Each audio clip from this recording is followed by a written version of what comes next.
Hi, I'm Terry with Arctic Home Living. Today we're going to show you how to change your filters in your Jacuzzi J300 series.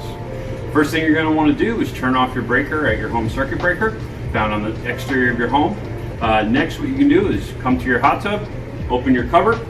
All the J300 series have this nice filter shield here. How you pull that off is you just pull straight up. You can set that outside of the spa. And you'll see both of your filters. These are actually the same exact filters. You'll find that your left-hand side filter will typically be dirty quicker because it's your primary filter. Regardless, both of these filters can just be threaded out by turning them counterclockwise.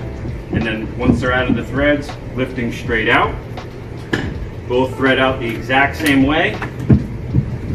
Then you would have your 2-pack of filters that you can purchase here in any of our stores or on our online store that will be taken and threaded back in to your spa, like so. Then what you can do is turn on your home circuit breaker, go to your top side control, and reset your filter timer, and you got fresh change filters in your beautiful Jacuzzi hot tub.